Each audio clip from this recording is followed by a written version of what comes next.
Hi friends, welcome to the Indian legal network. आज के इस लेक्चर में हम डिस्कस करेंगे सेशन 2018 के बहुत ही important question. Discuss the essential element of unlawful assembly.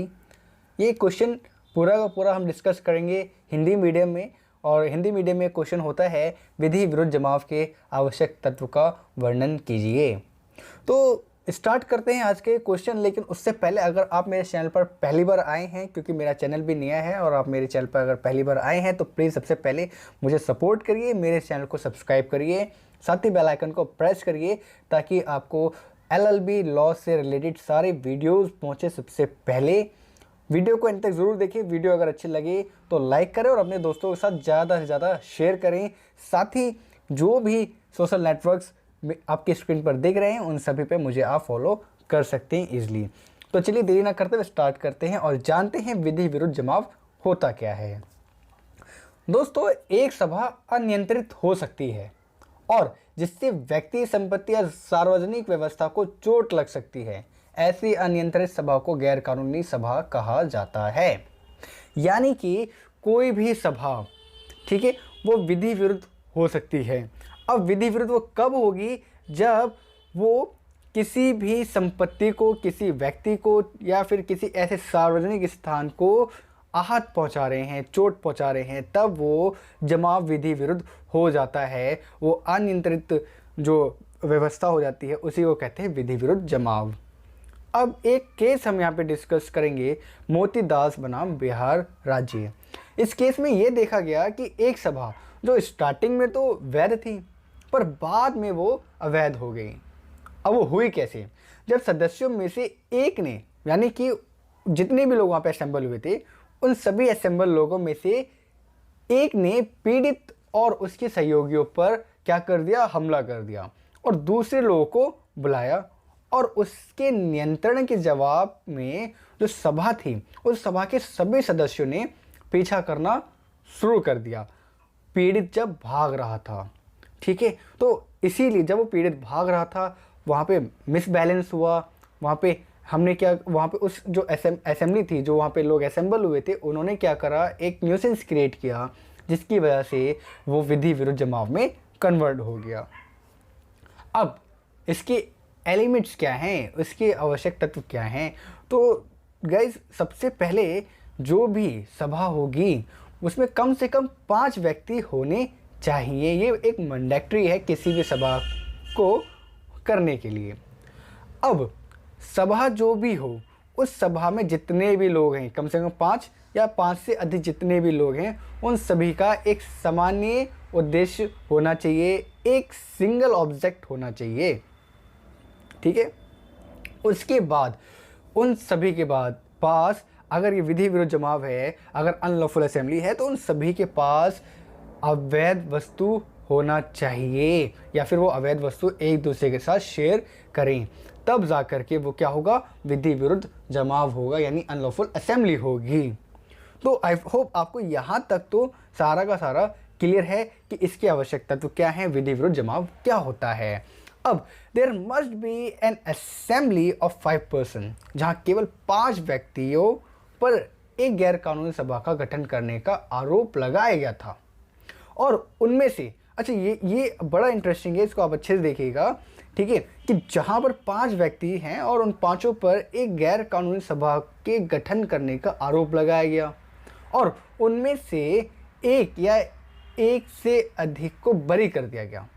अब जो बचे हुए जो भी अभियुक्त हैं, जो 5 से कम हैं, उनको गैर कानूनी सभा के सदस्य के रूप में दोषी नहीं ठहराया जा सकता।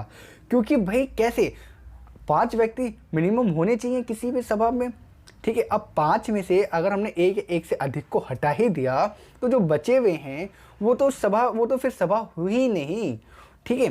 तो जब सभा हुई नहीं तो वो गैर कानूनी सभा के सदस्य भी नहीं होंगे, तो हम ऐसे में उनको दोषी नहीं ठहराया जा सकता। लेकिन यहाँ पर भी एक कंडीशन है, जब तक ये साबित ना हो जाए कि गैर कानूनी सभा में जो दोषी हैं, जो भी दोषी व्यक्ति पाए गए हैं, उनके अलावा कुछ अन्य व्यक्ति भी शामिल हैं। अगर अन्य व्यक्ति जो एक या एक से अधिक जो लोग थे उनको अगर हमने हटा दिया, बचे हुए जो लोग हैं, 5 में से जो भी बचे हुए लोग हैं, अगर ये पता चल जाता है ठीक है, कि इन 2-3 लोगों के अलावा भी कुछ ऐसे लोग हैं जो इस स्वभाव में इन्वॉल्व थे, ठीक है, बट उनका नाम यहाँ पर नहीं है, तब उनको दोषी सिद्ध किया जा सकता है। लेकिन उसके लिए ये आइडेंटिफाई करना पड़ेगा कि वो व्यक्ति कौन है, यानी कम से कम किसी भी अनलॉफुल असेंबली के लिए जो भी अभियुक्त हैं हम उनको तभी दोषी ठहरा सकते हैं जब 5 लोग हों कम से कम, तभी वो दोषी हो सकते हैं, अदरवाइज वो दोषी नहीं माने जाएंगे किसी भी अनलॉफुल असेंबली के। अब कानून केवल पुरुषों के जमावड़े की घोषणा नहीं करता, चाहे कितना भी बड़ा क्यों ना हो, जब तक कि यह एक अवैध सामान्य वस्तु से प्रेरित ना हो। अब क्योंकि आपने देखा होगा काफ़ी बार तो भाई जमाव काफ़ी बड़ा होता है, ठीक है, काफ़ी बड़ी बड़ी सभाएं होती हैं, पर अनलॉफुल असेंबली या फिर विधि विरुद्ध जमाव वो तभी हो सकता है, या फिर अवैध सभा वो तभी हो सकती है जब वहाँ पर किसी गैर कानूनी हथियार का, ठीक है, या वस्तु का जो बैन है उसका प्रयोग किया जाए, या फिर उसको आपस में शेयर किया जाए, एक दूसरे के साथ साझा किया जाए, तभी वो क्या होगा, अवैध जमाव होगा, अवैध सभा होगी। अदरवाइज उसको अवैध सभा या फिर अनलॉफुल असेंबली या विधि विरुद्ध जमाव नहीं कहा जा सकता। अब एक मामला है शेख यूसुफ बनाम सम्राट। इसमें अदालत ने ये कहा कि ऑब्जेक्ट जो शब्द है उसका अर्थ होता है उद्देश्य या डिज़ाइन। अब जो उद्देश्य है किसी चीज़ को करना है, वो कुछ भी हो सकता है, ठीक है, और वो किसी भी चीज़ के लिए हो सकता है। तो यहाँ ऑब्जेक्ट उन लोगों के लिए सामान्य होना चाहिए जो असेंबली में शामिल हैं, यानी कि जो भी उस असेंबली में शामिल हैं, उस सभा में लोग शामिल हैं, उन सभी का उद्देश्य एक होना चाहिए, तब तो वो माना जाएगा कि वो सभा है। अगर उन लोगों का ऑब्जेक्ट एक नहीं है तो वो सभा भी नहीं मानी जाएगी। एक सामान्य वस्तु वहाँ है जहाँ सभा के सभी या न्यूनतम 5 सदस्य एक वस्तु रखते हैं और आपस में साझा करते हैं, ठीक है। अब ये अवैध कब होती है, जब उस सभा में या तो 5, ठीक है, या 5 से अधिक या कम से कम 5 व्यक्ति किसी भी गैर कानूनी हथियार को या ऐसी वस्तु को अपने पास रखते हैं जो कानूनी तौर पर वैध नहीं है, तब उसको अवैध सभा घोषित कर दिया जाता है। यानी कि अगर किसी भी सभा में 5 व्यक्तियों के पास या 5 से ज़्यादा व्यक्तियों के पास गैर कानूनी रूप से रखी हुई वस्तु है, तब वो अवैध सभा हो जाएगी। तो आई होप आपको यहाँ पर ये तो क्लियर हो गया कि अनलॉफुल असेंबली होती क्या है, विधि विरुद्ध जमाव होता क्या है, और उसके क्या एसेंशियल एलिमेंट, क्या आवश्यक तत्व हैं। यहाँ पर हमने 2 केस डिस्कस करे जिसने ये बहुत अच्छे से क्लियर कर दिया। अब हम जानेंगे आईपीसी के माध्यम से कि एक्चुअली में जो अनलॉफुल असेंबली है वो क्या होती है, उसमें क्या क्या पनिशमेंट्स हो सकती है, क्या पनिशमेंट है, उसमें क्या कॉग्निजेंस लिया जा सकता है, तो जानेंगे अब हमारी नेक्स्ट वीडियो में, क्योंकि वीडियो काफ़ी लेंथी हो जाएगी अगर हमने यहाँ पर उसको चर्चा किया तो। अब मिलते हैं हमारी नेक्स्ट वीडियो में एक नए टॉपिक के साथ, तब तक लिए आप बने रहें हमारे साथ। Thank you so much.